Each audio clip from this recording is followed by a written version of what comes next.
할렐루야. 네, 우리 하나님 말씀 보겠습니다. 느헤미야서 13장입니다. 느헤미야서 13장 30절, 31절을 같이 보겠습니다. 구약 성경 748쪽 느헤미야서 13장 30절, 31절. 네, 우리 다 같이 한 목소리로 이렇게 합독을 해보겠습니다. 내가 이와 같이 그들에게 이방 사람을 떠나게 하여 그들을 깨끗하게 하고 또 제사장과 레위 사람의 반열을 세워 각각 자기 일을 맡게 하고 또 정한 기한에 나무와 처음 익은 것을 드리게 하였사오니 내 하나님이여 나를 기억하사 복을 주옵소서. 아멘. 네, 우리 옆에 있는 분들 마스크 끼고 있지만 인사했으면 좋겠습니다. 또 보니까 제가 우리 임종호 우리 권사님 아까 문자가 왔는데 제가 답을 못 해드려가지고 잠깐 이제 성균이 교회 못 가셔가지고 오셨는데 저를 좀 같이 좀 반갑습니다. 인사했으면 좋겠습니다. 환영합니다. 반갑습니다. 네. 오늘 제목은 괴로움이 심하나 천국이 보이고 라는 제목으로 함께 은혜를 나누고자 합니다. 예전에 화제를 불러일으켰던 사극 드라마가 있습니다. 제가 기억하건대 여인천하, 여러분 다 기억나시죠? 시청률이 거의 40% 넘어가서 50%까지 육박을 했다고 하니까 이거는 인기를 끈 정도가 아니라 국민 드라마, 가히 폭발적인 그런 반응을 일으켰다고 말씀을 드려도 과언이 아닐 정도였습니다. 그런데 이 사극 드라마가 그렇게 인기를 끌고 대중의 관심을 누리게 되니까 원래는 이제 50부작이었대요. 50부작으로 계획했던 드라마였는데 그걸 이제 인기가 있으니까 연장을 한 거예요. 연장을 해가지고 몇 부까지 끌어갔냐면 그 연장을 80몇 부까지 이제 끌어갔다는 것을 제가 알고 있습니다. 저는 오늘 느헤미야서를 읽다가 이 드라마 생각이 좀 난 이유가 뭐냐면 지난번에도 말씀을 드렸지 않았습니까? 원래 이 느헤미야서가 예루살렘 성벽 재건 50일 만에 끝날 때 그 6장에서 끝이 나잖아요. 6장에서 성벽 재건이 이제 공사가 완료가 됐는데 거기서 마무리를 지어도 그 느헤미야서가 어색하지 않고 이상하지 않는 그런 성경인데도 이 느헤미야서를 지금 겉으로 보여지는 이 예루살렘 성벽 재건에만 마무리만으로 끝을 내지 않고 그 이후에 후반부에 가서 백성들에게 하나님의 말씀을 사모하게 하고 사랑하게 하고 그리고 또 하나님의 말씀으로 되돌이키는 그 회개 운동이 일어나서 그래서 이스라엘 그 공동체 사회 안에 영적인 그 갱신과 그 부흥의 모습까지 이걸 다루는 책이 되었다. 기억나시죠?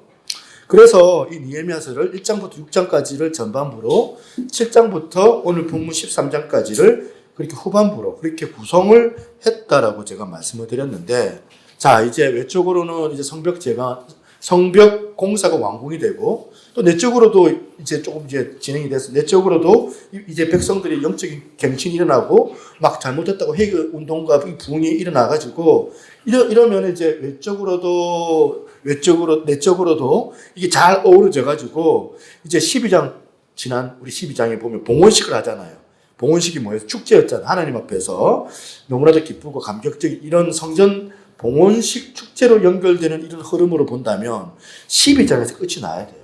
느헤미야서 12장까지 와서 말씀을 끝맺는 게 참 작품적으로도 이게 기승전결 깔끔하게 다 끝나는 거 아닙니까? 그런데 오늘 안 붙여도 돼 사족.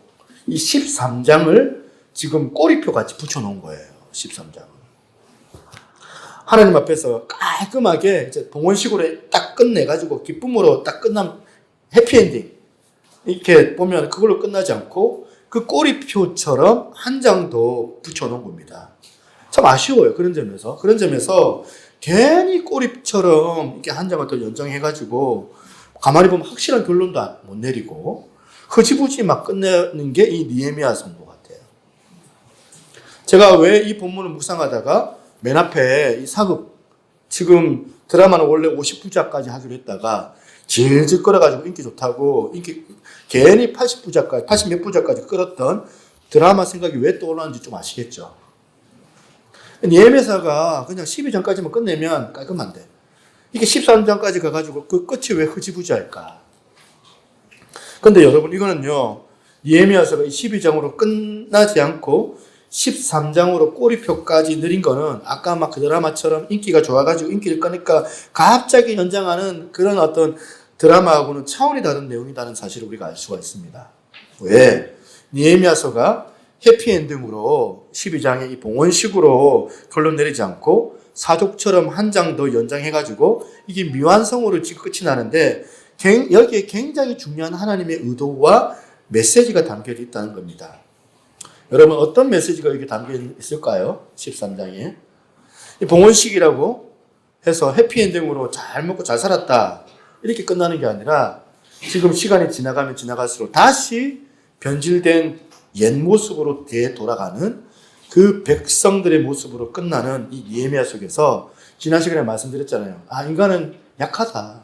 인간은 약한 재성을 가지고 있는 존재라는 사실을 먼저 우리가 자각을 해야 된다는 겁니다. 또 반복해요. 그래서 이걸 보면서 우리가 고린도전서 12장 10절 1 말씀을 두렵게 받을 수 있어야 됩니다. 그런즉 선줄 생각하는 자는 넘어질까 조심하라.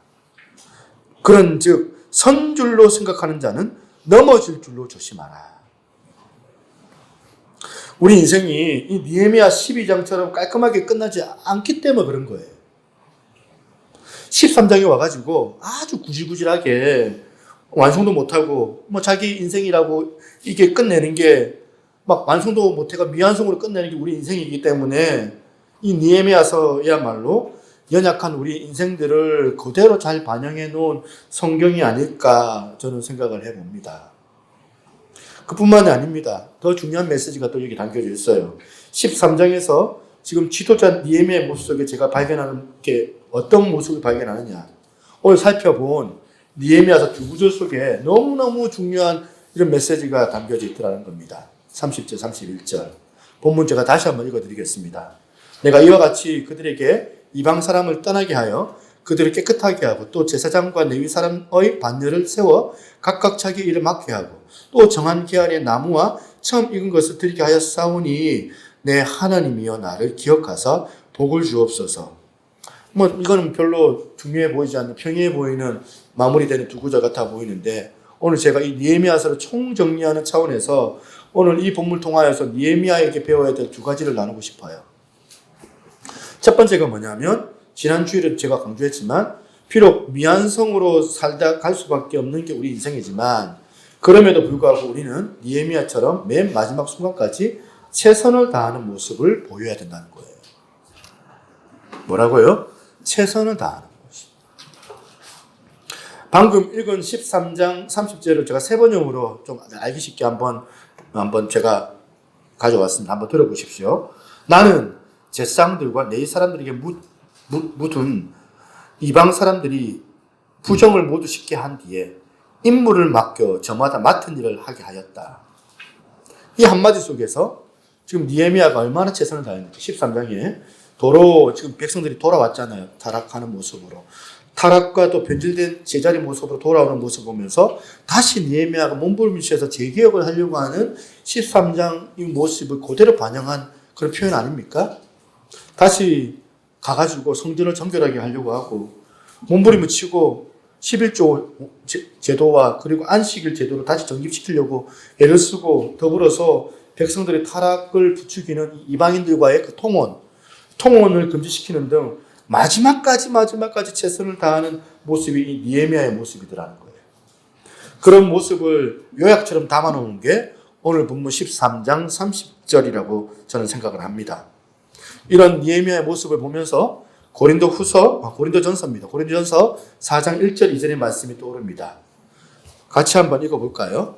같이 1절 2절입니다. 같이 읽습니다. 시작. 사람이 마땅히 우리를 그리스도의 일꾼이요 하나님의 비밀을 맡은 자로 여길지어다. 그리고 맡은 자들에게 구할 것은 충성이니라. 이 부분에서 딱 보여지는 게 지금 니에미야가 13장에서 보여주는 모습이에요. 충성스러운 모습. 어떤 상황에서도 어떻게 하든지 자기를 계속 마음을 낙심시켜야 낙심을 이끄는 이 백성들의 모습을 보면서 낙심하지 않는 거예요. 끝까지 최선을 다하는 모습. 제가 어느 글에 보니까 영국의 위대한 설교가 스펄전 목사님, 여러분 한번 들어보셨죠? 이런 목사님. 스펄전이라는 목사님. 이 스펄전 목사님의 설교가 당대에 센세이션 했어요. 부흥을 이끈 것은 말할 것도 없고, 오늘날에서도 저 같은 목사들에게 여전히 엄청난 영향력을 미치는 분이 이 찰스 스펄전 목사님이시거든요. 이 목사님이 어릴 때, 청소년 시기 때, 아마 우리 찬유 나이만 할 거예요. 16살 정도 되는 때, 어느 날 자기 고을에 집회가 교회에서 있었던 거예요. 작은 집회에 이 말씀을 듣고 큰 변화를 일으켜서 이 사람이 나중에 목사까지 된 거거든요. 그런데 그 집회가 열렸던 그날 너무 일기가 안 좋아가지고 집회가 거의 취소가 돼가지고 지금 이제 집회를 못할 그런 상황이었거든요. 폭풍우가 몰아치고 날씨가 너무 좋지 않으니까 그날 사람들이 많이 못 모였어요. 이 정도라고 할 수 있나? 한 17명 정도 참석을 한 겁니다. 몇백 명 모이는 그 장소에 17명 자리에 앉은 거죠. 너무 작은 소수의 성도들이 참석을 하고 밖에는 막 비바람, 폭풍우가 막 바람 소리가 막 들리는 그런 상황, 막 깨지는 소리가 들리고 그런 상황에서 지금 그 집회를 참석하셨던 말씀을 전하시는 그 목사님께서, 강상 목사님께서 전혀 미동 없이 그런 숫자에 연연하지 않고 얼마나 열정적으로 말씀을 전하셨는지 모른다는 겁니다. 그리고 그 소수 앞에서 17명이니까 대충 전할 수 있잖아요. 대충 전할 수 있는데 대충 전하지 않고 수천 명이 모여있는 것처럼 열정적으로 그렇게 최선을 다해서 말씀을 전하시는 그 목사님 덕분에 그 자리에 앉아 있었던, 물론 뭐 졸고 있는 사람도 있었겠죠. 그 자리에 앉아 있었던 그 청소년 스펄전이 거기서 참석을 했다가 하나님의 말씀을 생명으로 듣고 예수님을 영접하게 했다는 거예요. 저는 이 짧은 글을 읽으면서 참 많은 생각을 제가 가지게 됐습니다. 우리 인간이요, 재성을 가진 인간이잖아요. 재성으로 말미암아 겉으로 보여지는 것밖에는 못 보는 게 우리 인간들이거든요. 그 모습. 그날 사실은 17명이라는 소수가 앉아 있었지만 수백 명이 앉아서 말씀의 영향을 받는 것보다 더 큰 열매가 그 자리에 있었거든요. 우리 삶에도 그렇습니다. 이렇게 느헤미야 13장처럼 참 상황이 낙담될 때가 있어요. 오늘 잘하다가 내일부터 또 제자리로 돌아갈지도 몰라요. 이런 13장이 항상 우리 인생에 꼬리표처럼 따라다니는 게 우리 인생인데, 그럴 때마다 우리가 어떻게 해야 된다고요? 이건 뭐 맨날 또 돌아가니까 포기, 난 안 해. 아유, 뭐 좀 쉬자. 이거는 사탄이 좋아하는 마음. 사탄이 노리는 공격이 이거예요. 다시 한번 마음 추스리고, 여러분 개구리 왕눈이 주제곡 여기 계시는 분들 아시는 분도 많을 텐데 7번이 아니죠. 비바람 몰아쳐도 이겨내고 7번 넘어져도 일어나라. 지금 그 백성들을 향하여서 지금 낙심하지 아니하고 끝까지 최선을 다하다가 그렇게 하다가 끝나버리는 게 느헤미야서예요. 여러분 지난주에 제가 들려드렸던 인생은 미안성 기억나시죠? 이게 비록 유행가지만 제가 어린 시절에 이 노래가 지금 들었던 게 기억이 나는 건 뭐냐면 아마 은혜를 많이 받았던 것 같아요. 이 가사에. 이 가사가 떠오를 정도로 영향을 제가 받았다고 생각해요. 뭐라고 쓰여져 있다고 했습니까? 인생이 뭐라고요? 미안성이래요. 어떻게? 쓰다가만 편지 같은 게 인생이랍니다. 인생이 미완성이랍니다. 어떻게? 그리다가만 그림 같은 게 인생이라는 거예요. 참 어떻게 보면은 이게 인생이 참 허탈한 것 같은데 인생이 미완성인데 색이다만 조각 같아요. 너무너무 이게 허무하게 들리는데 이것만큼 인생을 정확하게 분별하는 노랫말이 쉽지가 않습니다.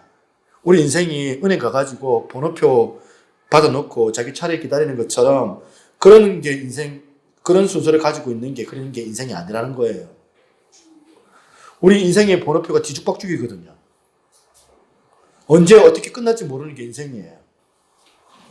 이렇게 연약하고 초라하게 이게 뭐 인생은 무슨 쓰다가만 편지 같은데 열심히 그려봐야 그리다만 그림 같은 게 그게 뻔한 게 인생인데 무슨 조각을 색에다가 많은 게 그게 연약한 참 미완성의 인생일 수밖에 없는 게 우리지만 그럼에도 불구하고 그 말의 가사처럼 그럼에도 불구하고 그래도 우리는 곱게 써가야 해.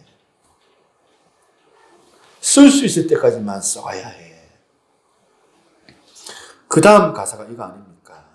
비록 자기도 알아요. 이게 미완성인지 아닌지.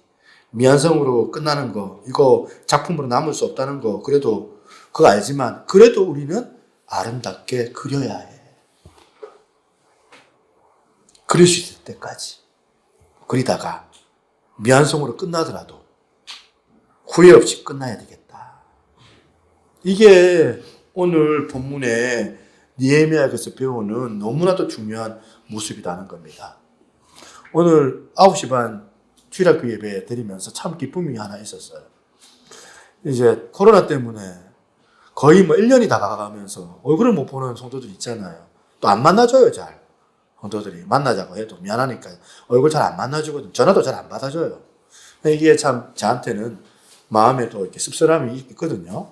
근데 오늘 교서를 9시 반에 보내겠다고 해가지고 제가 이제 촬영을 가가지고 저쪽 이지차에 태우러 갔더니 그때 우리 교서 어머니 우리 서윤수 집사님하고 그 다음에 준수하고 같이 내려온 거예요. 오래간만에 얼굴을 보니까 너무너무 반가워가지고 제가 진짜 울 뻔했습니다. 진짜 눈물이 나가지고 너무 그리웠던 얼굴이었거든요. 그나마 남편이 반대를 하니까 교회는 못 나오고 다음 주, 그 다음 주 나올지 미지수인데 나오겠다는 그 마음은 있는데 눈치만 보고 있는 상황이고. 그런데 이제 그렇게라도 제가 얼굴을 보니까 제가 얼마나 기쁜지 모르겠더라고요. 애를 쓰는 거거든요. 포기할 수 없는 인간들은. 제가 우리 서윤수 집사님한테 얘기를 했어요. 우리 집사님 가정 제가 포기 안 합니다. 제가 할 수 있는 데까지 최선을 다해서 내가 기도할 거고 기다릴 겁니다. 그런가 하면 두 번째 우리가 느헤미야에게서 배워야 되는 게 또 하나가 뭐냐면 여러분도 많이 들었던 거예요. 기도로 하나님께 의지하는 모습이에요. 오늘 본문 30절 31절을 세 번역으로 다시 한번 들어보십시오. 나는 제사장들과 레위 사람들에게 묻는 이방 사람이 부정을 모두 씻게 한 뒤에 임무를 맡겨 저마다 맡은 일을 하게 하였다. 또 사람들에게 때를 정하여 주어서 제단에서 쓸 장작과 처음 거둔 소산을 바치게 하였다. 그리고 그 다음에 따옴표로 나오는 게 기도 내용이에요. 뭐라고 합니까? 나의 하나님, 나를 기억하여 주시고 복을 내려 주십시오. 이렇게 끝나는 게 느헤미야서예요. 너무나 의미가 있다고 저는 생각을 하는 겁니다. 왜 의미가 있느냐? 여러분 맨 처음 느헤미야서 여러분 맨 처음 시작할 때 어떻게 느헤미야서 시작을 했던가요?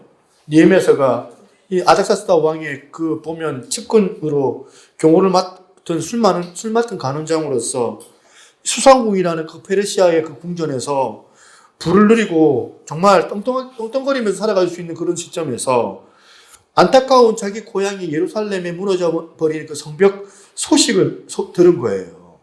성벽이 무너졌다는 소식을 듣자, 그리고 자기의 고향, 자기 동족의 사람들이 환난과 고통을 당하고 있다는 소식을 듣자, 그 다음에 나오는 느헤미야 시작하는 1장 4절 이거 아닙니까? 제가 한번 읽어보죠. 내가 이 말을 듣고 앉아서 울고 수일 동안 슬퍼하며 하늘의 하나님 앞에 금식하여 기도하여 이르되, 느헤미야 시작이 기도로 시작을 했다가 마지막 마무리가 기도로 끝이 나요.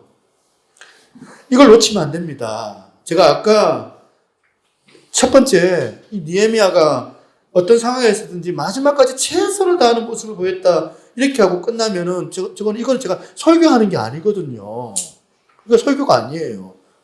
그냥 뭐 다른 뭐 이제 이런 교육장 가서 저도 들을 수 있는 그런 교장 선생님한테 들을 수 있는 담화 아닙니까? 한편으로는 내가 할 수 있는 최선을 다해서 행하여야 되지만 거기에 항상 뭐가 들어가야 됩니까, 여러분?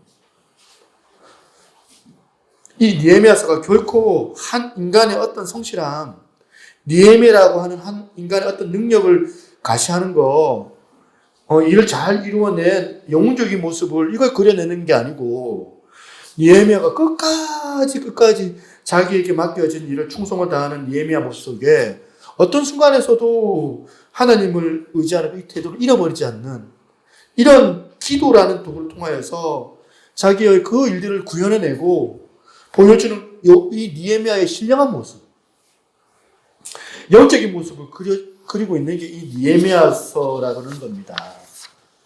우리가 노력만 하지 않고 노력은 하는데 기도는 안 하는 거. 이거는 느헤미야가 보여주는 반쪽짜리 진리에 우리가 지혜 살고 있다고 볼 수 있거든요. 우리가 노력은 잘해요. 근데 기도는 안 하는 거. 그런 걸 굉장히 자기가 의지가 좋아서 자기 의지를 자랑하고 긍지를 느끼고 이렇게 사는 내가 노력 잘해. 내가 성실해. 내가 열심히 많아. 이렇게 사는 크리스찬이 있다면 그건 무늬만 있는 크리스찬이거든요. 기도가 없기 때문에. 느헤미야에게서 진짜 중요한 거 느헤미야서를 통하여서 하나님을 보여주시고 싶어 하신 중요한 메시지가 뭐냐면 이 느헤미야서는 기도로 시작을 하더라는 거예요. 그리고 또 기도로 마무리하더라는 거예요. 맨 마지막 구절에 아까 세 번역으로 따옴표로 시작하는 걸 보면 사실 완전 이건 미완성 아닙니까? 결론이 없어요. 이거 완전히 그냥 미완성으로 끝나버립니다. 그리고 무슨 응답이 있었다 이래야지 완성이 있는 건데 응답이 없어요. 뭘 의미하는 겁니까? 잘 들어보세요. 기도 자체가 완성이라는 거예요. 믿으십니까? 기도하는 게 우리 인생의 완성이에요. 자꾸 기도 응답 자꾸 뭘 추구하는데 우리가 기도하는 자체가 완성이에요. 우리가 하나님께 나는 여전히 내 인생에서 하나님 의뢰하고 있다. 그거 기도하는 거거든요. 그게 완성이에요. 그래, 그게 이 땅에 오신 예수 그리스도께서 보여주신 가장 모범이 바로 이거라고 생각을 하거든요. 예수님께서. 예수님의 행적을 기록하고 있는 사복음서를 보면 예수님께서 어떤 중요한 일을 하시기에 앞서서 혹은 어떤 기도에 놓여 있을 때마다 늘 항상 기도하시는 모습을 보여주고 있다는 사실을 우리가 볼 수 있는데요. 몇 가지만 예를 한번 들어볼게요. 저는 잘 알지만 여러분 잘 모르실 것 같아서. 마태복음 4장 1절 2절입니다. 1절 2절에 보니까 그때에 예수께서 성령에게 이끌려 마귀에게 시험을 받으시고 그 다음에 광야로 가서 40일을 밤낮으로 금식하신 후에 지금 이거는 공생애를 앞둔 마지막 시점이라는 거 다 알고 계시잖아요. 이거 이제 공생애 시작하시는데 공생애 마치기 마지막 시점에 주님께서 하셨던 일이 뭐냐? 40일 동안 금식하고 기도하셨다. 기도를 준비하신 거. 그런가 하면 누가복음 6장 12절부터 13절 이때에 예수께서 기도하시러 산으로 가서 밤이 새도록 하나님께 기도하시고 그 다음 보세요. 밝음에 그 제자들을 부르사 그 중에서 12를 택하여 사도라 칭하셨으니 이제 제자들 세우는데 예수님께서 예 하면서 우연히 지나가다가 얘는 쓸만하네. 그래가지고 세운 제자들이 아니에요. 그 전날 밤 어떻게 해요? 기도한 거예요. 밤이 새도록. 우연히 어디 지나가다가 얘 불러야 돼. 그게 아니라 지금 기도로 준비하셨다는 거예요. 또 죽은 나사로를 예수님께서 살리시기 전에 어떻게 하셨어요? 기도하셨어요. 요한복음 11장 41절입니다. 41절 같이 한번 읽어보겠습니다. 시작. 돌을 옮겨 놓으니 예수께서 눈을 들어 우러러 보시고 이르시되 아버지여 내 말을 들으신 것을 감사하나이다. 예수님이 죽은 나사로를 살리시는 그 하나님의 아들로서의 놀라운 역사를 기적을 베푸시기 전에 뭘 하셨다고요? 기도하신 것 아닙니까? 마지막 십자가 지시기 전에도 마찬가지예요. 마지막 땀방울이 핏방울이 되시기 전에 겟세마네 동산에서 올라가셔가지고 기도하신 거. 누가복음 22장 40절에 나오는 말씀입니다. 그곳에 이르러 그들에게 이르시되 유혹에 빠지지 않게 기도하라 하시고 그들을 떠나 돌 던진 만큼 가서 무릎을 꿇고 기도하여. 예수님께서 우리에게 가르쳐 주시고자 한 참 중요한 포인트가 뭐냐면, 여러분, 예수님은 하나님이세요. 그렇잖아요. 성자 예수님께서 그분이 이렇게 기도 안 하셔도 제자들을 기도 안 하시고 뽑았더니 우리처럼 껍데기만 보고 뭐 사기꾼 뽑았네 이렇게 하실 분입니까? 그게 아니에요. 죽은 나사로도 기도 안 하셔도 기도 안 하신다고 못 살리시는 분이십니까? 그거 아니잖아요. 그러니까 이 말씀 속에서 우리에게 가르쳐주고 싶으신 중요한 포인트가 뭐냐면, 예수님께서 우리 인간에게 인생의 원리, 영적인 원리를 하나 가르쳐주고 싶으신 겁니다. 아무리 네가 옳고 아무리 네 생각이 맞고 네 힘으로 할 수 있다 할지라도 너는 하나님 앞에 기도해야 된다. 하나님, 네가 잘났다 하더라도 하나님 의뢰해야 된다. 그렇게 기도로 당신의 사역이 어떻게 흘러가는지 보여주시는 거예요. 그 예수님께서 이제 십자가를 지시고 그리고 부활승천하시고 난 다음에 지금은 뭘 하고 계십니까? 그게 히브리서 7장 25절에 나오는 말씀입니다. 이거 같이 한번 읽어보겠습니다. 시작! 그러므로 자기를 힘입어 하나님께 나아가는 자들을 온전히 구원할 수 있으니 이는 그가 항상 살아계셔서 그들을 위하여 간구하심이니라. 야, 이거 저는 맨 처음에 이 말씀 깨달았을 때 정말 이게 감동이 저한테 참 물밑듯이 몰려왔었거든요. 우리가 잘 아는 로마서 8장 34절도 마찬가지. 누가 정죄하리요? 죽으실 뿐 아니라 다시 살아나신 이는 그리스도 예수시니 그는 하나님 우편에 계신 자요. 그 다음에 우리를 위하여 간구하시는 자니. 우리가 편의상 중보기도 그렇게 우리가 중보기도 한다 그렇게 말하지만 그렇게 표현하면 사실 안 되는 거예요. 사실은 진정한 중보기도를 드릴 수 있는 분은 누구밖에 없습니까? 예수님밖에 없어요. 우리 예수님 한 분밖에는 그렇게 중보기도를 못하는 겁니다. 그렇기 때문에 우리는 중보자적 기도를 드리는 거예요. 중보기도의 본을 보여주셨던 주님을 우리가 담고 싶어서 중보기도자적 기도를 우리가 드리는 겁니다. 이렇게 예수 그리스도를 통해서 우리가 본문에 나오는 예레미야서를 통해 꼭 기억해야 되는 게 뭐냐. 이 힘든 세상을 살아가는 우리가 되기 때문에 우리가 이 기도라는 이 도구를 통하여서 전적으로 하나님을 의지하는 법을 배워야 된다. 왜 이렇게 기도에 힘을 써야 된다고요? 시편 145편 18절 19절에 그 답이 나와 있습니다. 같이 한번 읽습니다. 여호와께서 시작. 여호와께서는 자기에게 간구하는 모든 자 곧 신실하게 간구하는 모든 자에게 가까이 하시는도다. 그는 자기를 경외하는 자들의 소원을 이루시며 또 그들의 부르짖음을 들으사 구원하시리로다. 아멘. 여러분, 코로나 바이러스라는 이 가슴 아픈 현실 가운데 우리가 기도라는 이 도구를 통하여서 느헤미야처럼 이렇게 주님 앞에 나아가는 거예요. 주님 앞에 나가서 은혜를 구하고 능력을 구하며 여러분 오늘을 잘 이겨낼 수 있는 복된 여러분 되시기를 바랍니다. 이렇게 결론을 맺으면서 이제 한 가지 포인트 하나만 살펴보고 전체 말씀을 정리하기를 원합니다. 제가 우연히 유튜브를 제가 잘 보거든요. 유튜브를 보다가 예전에 제가 어느 교회에 제가 중고등부 때 제가 성가대를 했었는데 학생 성가대 때 뭐 이제 가을 이런 때 막 칸탄타 이런 거 하잖아요. 문학의 밤 이런 거 하잖아요. 그때 6개월 동안 준비해 놓았던 이 찬양이었는데 이게 우연히 노마 한인교회, 이 노마 한인교회가 보니까 이제 그 유학생들이 보니까 이제 그 예술, 우리 하원이도 잘 들었어요.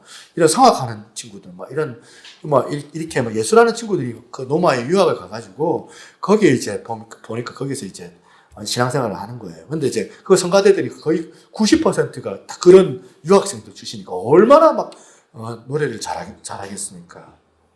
어릴 때 이 멜로디에 제가 사실은 집중을 했었는데 이 찬양 가사가 제가 우연히 듣다가 이 가사가 확 눈에 들어오면서 눈물이 나는 거예요. 가사 한번 띄워주세요. 이 세상 나그네 길이라고, 나그네 길을 지나는 순례자, 이렇게 시작하는 찬양이에요. 이 세상 나그네 길을 지나는 순례자, 인생의 거친 들에서 하룻밤 머물 때 환란의 굳은 비바람 모질게 불어도 천국의 순례자 본향을 향하여, 천국의 순례자 본향을 향하네. 그 다음 가사를 보세요. 이 세상 지나는 동안 괴로움이 심하나 그 괴로움으로 인하여 천국이 보이고, 이 세상 지나는 동안 괴로움이 심히 심하나 늘 항상 못 부르나 은혜로 이끄시네. 생명강 맑은 물가로 백합화가 피고 흰옷을 입은 천사 찬송을 부르실 때에 영광스러운 면류관을 받아 쓰겠네. 오늘 코로나 바이러스라고 하는 복병 앞에 사실 너무나도 많은 성도들이 어려움을 겪고 있는 것을 압니다. 경제적으로 너무 어려워서 어떤 자영업자께서는 신문을 보니까 높은 데만 가면 뛰어내리고 싶다. 그러면서 손님이 하나도 없는 텅 빈 조그만한 식당을 사진으로 막 보여주는데, 이 찬양 가사가 바로 오늘 딱 이런 우리 사회의 현실을 우리가 들여다보면서 내가 가사를 보니까 마음에 울림이 다가오는 거예요. 가사 하나하나가 딱 우리 성도들이 본향을 향하여 나그네 길을 겪어가는 그런 모습이라서 이렇게 눈물이 나는 거예요. 깊은 한숨을 쉬면서 그렇게 혹시 여기 이 자리에 참여하신 성도님들 계십니까? 이 세상 지나는 동안 괴로움이 심하나, 그 다음 보세요.